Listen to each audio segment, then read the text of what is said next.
हर हर महादेव। देवों के देव महादेव जी के चरण में प्रणाम करती हूँ, मेरा प्रणाम स्वीकार हो। माता गौरा पार्वती के चरण में प्रणाम करती हूँ, मेरा प्रणाम स्वीकार हो। गणपति ललनमा के चरण में प्रणाम करती हूँ, मेरा प्रणाम स्वीकार हो। सब गुरु भाई बहनों के चरण में प्रणाम करती हूँ, मेरा प्रणाम स्वीकार हो। माता और पिताजी के चरण में प्रणाम करती हूँ, मेरा प्रणाम स्वीकार हो। सब देवी देवताओं के चरण में प्रणाम करती हूँ, मेरा प्रणाम स्वीकार हो। गुरु भाई बहन, मैं एक कथा सुनाने जा रही हूँ। इस कथा को पूरा सुनिए और रहस्य जानिए। आदि नहीं, आदि सुनने में शिव गुरु का अपमान होती है, पूरा सुनने में ज्ञान। इसलिए कथा को पूरा सुनिए और रहस्य जानिए। हर हर महादेव, घर घर महादेव। गुरु भाई बहन, एक राजा थे, एक राजा थे और एक रानी थी। राजा के 4 सेना थे और एक मंत्री।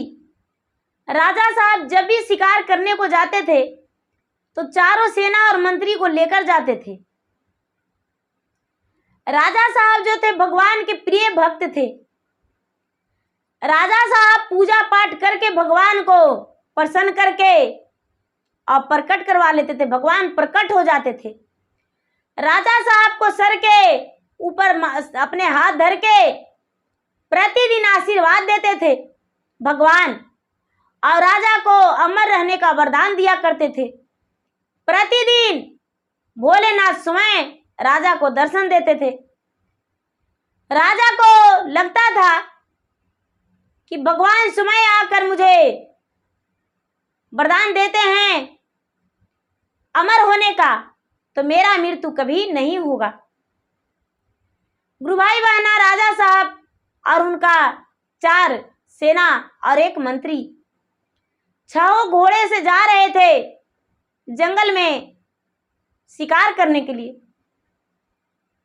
जब शिकार करने के लिए जा रहे थे तो एक सुंदर स्त्री थी, बहुत सुंदर। इतना सुंदर स्त्री थी कि उसका चेहरा जो था बहुत सुंदर था। लग रहा था कि उतना सुंदर कोई संसार में है ही नहीं। राजा साहब उसे देखकर मोहित हो गए और उसका आंखों में राजा ध्यान से देखने लगे। लेकिन देखते देखते वो सुंदर एक हिरन बन गई। वो नारी, जो नारी थी वो सुंदर हिरन बन गई। जब हिरन बन गई तो राजा साहब अपने ही बाण धनुष उस पे तान दिए कि हम तो शिकार करने आए हैं, तो मेरा आंखों से धोखा हो रहा था, कोई ये नारी नहीं है, ये तो हिरन है। उस पे अपना मारने को लिए तीर चलाने लगे। जब तीर चलाने लगे तो हिरन बोलती है, हे राजन, अपना बाण नीचे कर लो, हाथ नीचे कर लो।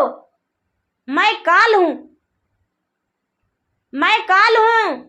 मैं वन में रहता हूं, कहीं भी रहता हूं, और दूसरे को प्राण को हर कर ले जाता हूं। गुरु भाई बहना, वो जो राजा थे वो कहने लगे, यदि तुझ में हिम्मत है तो मेरा प्राण लेकर दिखा दो, तुम मुझे मार सकते हो, तेरे सामने हम मरने को लिए तैयार हैं। जब ऐसा बोला राजा तो हिरन कहती है कि तेरा मृत्यु आज नहीं है, जिसका मृत्यु होता है उसी को हम मार सकते हैं, ऐसे हम किसी को नहीं मार सकते हैं। इतना ही में एक वृद्ध व्यक्ति आ गए उसी जंगल में और राजा के सामने खड़ी हो गए। राजा के सामने खड़ी हो गए और बोले, आप क्या बात कर रहे हैं राजन? राजा ने बताया कि ये अपने आप को कहती है मैं काल हूं, तो मुझे मार के दिखाए। वो वृद्ध ने बोले, हे राजन, हम भी आपसे एक कहानी सुनाना चाहते हैं, क्या मेरे कहानी को आप सुन सकते हैं?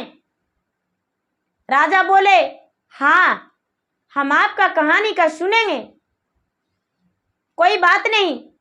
हिरन जो थी, हिरन वहीं पर बैठ गई और राजा भी बैठ गए। राजा के चारों सेना और मंत्री और वृद्ध व्यक्ति बैठ के वृद्ध ने कहानी सुनाने लगे। कहने लगे कि हे राजन, ज्यादा दिन का बात नहीं, एक कल का बात है। मैंने तालाब में मछलियां फंसा रही थी, मछलियां फंसा रहे थे और एक बगुले प्रतिदिन जल पीने आता था और तालाब के पास एक सुंदर सा वृक्ष था। वो वृक्ष पे उसका घोंसला था, घोंसला में रहता था और जल में बतख रहती थी, बहुत सारे बतख। तो जो घोंसला से बगुला और जल में से बतख निकल के आपस में मित्रता करके और बात करता था, प्रतिदिन दुख सुख बतियाता था। तो बातचीत करके अपना खुशियां मनाता था और दोनों आपस अपने अपने जगह पर रात्रि हो जाने पर चल जाता था। दोनों ने दाना भोजन खा के और बात करता था। लेकिन 2 दिन पहले वो बगुला ने पानी पीने गया तो एक मछली पे नजर पड़ गया।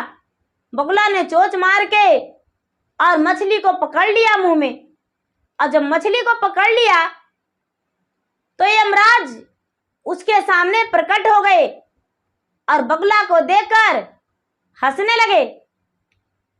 बगुला ने भी उसे देखने लगा और बोला, क्या यमराज भाई, मुझे देखकर क्यों मुस्कुरा रहे हो? यमराज बोले, खाओ खाओ, जिसे काल था उसे तू खा, जिसका आज प्राण जाना था, जिसके काल बन के तू आया उसे खा गया, तुम्हें भी कोई खा जाएगा। इतना कह के यमराज वहां से अंतर्ध्यान हो गए और ये जो बगुला था, बगुला दुखी हो गया। ये जो बतख था पानी में से निकला और बोला, हे बगुला भाई, आखिर इतना दुखी तुम क्यों हो? मुझे बताओ, आंखों से आंसू तुम्हारा झलक रहा है। ये जो बगुला है, बगुला बोला, हे भाई, मैं क्या बताऊं, मैं तालाब में पानी पीने आया था, लेकिन यमराज ने आकर मुझे देखकर घूर घूर के हंसने लगा। मुझे कोई समझ में नहीं आ रहा है, आखिर क्या होने वाला है। बत्तख ने बोला, घबराओ मत दोस्त, तेरा प्राण का रक्षा मेरे हाथों जिम्मेवारी है। बत्तख ने उड़कर यमलोक चला गया यमराज के पास और जाके बोला, हे यमराज देवता, आपने मेरे मित्र बगुला को देखकर क्यों हंस रहे थे? उन्होंने बताया, यमराज, हे बत्तख, जो तुम्हारा मित्र बगुला है उसका समय अंतिम आ गया है, ज्यादा नहीं 48 घंटा में उसका प्राण चला जाएगा। ये बत्तख ने बोला, कदापि नहीं, ऐसा नहीं हो सकता है मेरा जीते जी। यदि लेना है तो मेरा प्राण ले लो, लेकिन अपना दोस्त का जान बचाकर रहेंगे। यमराज बोले, कोई बात नहीं, बचा लेना। बत्तख बोलता है, सबसे पहले काल का बता दीजिए कि दिखता है कैसा। यमराज बोले, बत्तख भाई, ना ही तो उसका पांव है, ना ही तो उसका हाथ है, ना ही तो उसका पंख है, ना ही तो आंख है, नहीं मुख है, उसका कोई शरीर नहीं है, किसी के सामने दिखता नहीं है, लेकिन प्राण हर कर लेकर चला जाता है। ये बत्तख ने सोचा, अरे मेरे तो ऊपर इतना बड़ा बड़ा पंख है, इतना मोटा चोंच है, भला बिना हाथ पांव वाले मेरा दोस्त को प्राण को हर लेगा? ऐसा नहीं होने देंगे। उड़कर आ गया, आके और बगला को बोला, हे बगला भाई, तू घबराओ मत, मेरे पंख के ऊपर बैठ जाओ, हम तुम्हें ले चलते हैं कहीं। बगला ने उसके पंख के ऊपर बैठ गया और धीरे धीरे बत्तख लेकर उड़ने लगा।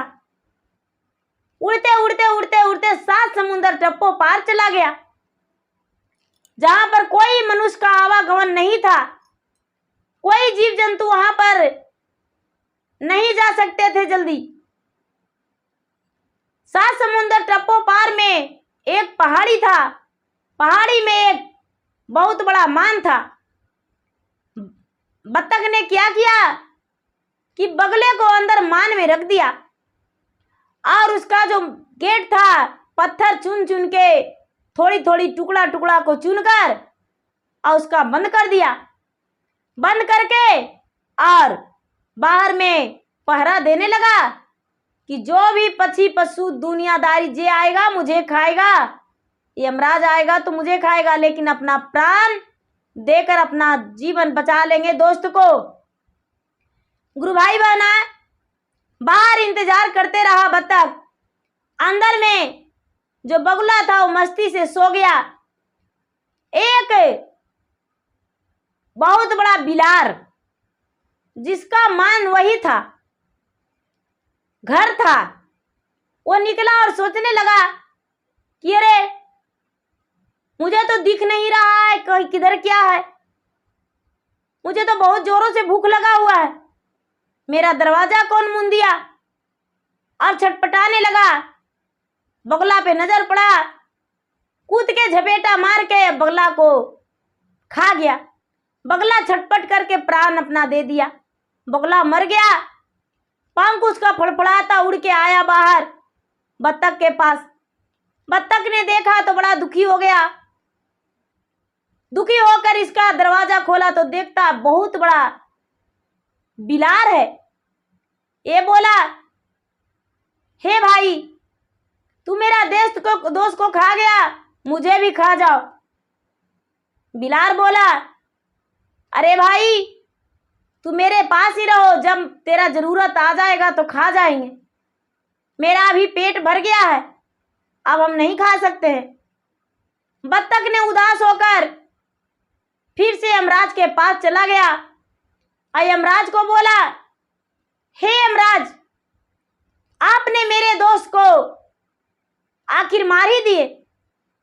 यमराज ने कहने लगे, आपको हम पहले बताए थे, जो प्राण लेने जाता है उसका ना ही कोई हाथ, नहीं कोई पांव, नहीं कोई प्रूफ, नहीं कोई पहचान, कहां पे किसका मृत्यु लिखा हुआ है, किस समय कब किसी का मृत्यु हो जाए, कौन रूप से, लोगों ने कहता है अरे वो तो जा रहा था, अचानक गिर गया और इसका मृत्यु हो गया। लेकिन ऐसे नहीं मृत्यु हो जाता है, उसका यमराज उसका प्राण को हर लेते हैं और उसका मृत्यु हो जाता है। बत्तख भाई ध्यान से सुनो, लोग कहते हैं कि वो सोया बिस्तर पे और सोया के सोया ही रह गया, आंखें नहीं खोला, तो ऐसा नहीं होता है बत्तख भाई, उसका प्राण को यमराज हरते हैं। बहुत सारी बातें यमराज कह के सुनाए बत्तख से। गुरु भाई बहना बत्तख से जब सुनाए ऐसी बात, वृद्ध व्यक्ति उनके सुनाए राजा को कहानी। राजा ने ऐसा बात सुनकर आश्चर्य में पड़ गए और जो हिरन थी, हिरन के सामने अपने मस्तक झुकाकर कहने लगे कि हे हिरन, हे यमराज, हम आपके सामने अपने सर को नवा रहे हैं। हिरन ने बोला, कितना हो बड़ा तू भगवान का भक्त, लेकिन तेरा शरीर अमर नहीं है। जैसे कि वो बगला को 7 समुंदर पार टप्पो पार में भी रखा गया तो उसका शरीर अमर नहीं हुआ, उसी तरह राजन तुम भी अमर नहीं हो, तुम्हारा भी प्राण एक दिन किसी रूप से ना किसी रूप से हर के हम ले जाएंगे। ऐसा बात सुनकर राजा ने लौट आए अपने मंत्री के साथ अपने सेना के साथ, और जो वृद्ध व्यक्ति थे, वृद्ध व्यक्ति भी कहानी सुनाकर अपना घर चले गए। राजा ने अपने रानी से बताए कि आज तक हमें ही घमंड में थे कि मेरा प्राण तो जाएगा नहीं, मेरा मृत्यु कभी होगा ही नहीं। लेकिन रानी, ऐसा बात नहीं, आज मुझे कुछ ज्ञान मिला, सीख मिला। वन में जब गए शिकार खेलने तो हमने तो 4 सेनापति 1 मंत्री को लेकर जाते थे कि मेरा जब मृत्यु आएगा तो इन लोगों ने उसे मार गिरा देंगे और हम अमर हो जाएंगे, मेरा जीवन बच जाएगा। लेकिन ऐसा नहीं होता है। रानी बोली, हाँ महाराज, हाँ प्रभु, हे राजन, जो आप कहते हैं वही सच है। जो पृथ्वी पर आते हैं वो दुनिया से जाते भी है। ये पृथ्वी आवागमन ही है। इस पृथ्वी पे दुनिया में जो जन्म लेते हैं उसका मृत्यु तय है। तो गुरु भाई बहना, कर्म अपना अपना, जो जैसा करते हैं उसी तरह से उसी प्रकार लोगों का जगह आस्था मिलता है। तो गुरु भाई बहना, मेरा वीडियो अच्छा लगे तो इसे लाइक कीजिए, शेयर कीजिए, सब्सक्राइब कीजिए। धन्यवाद। हर हर महादेव, घर घर महादेव।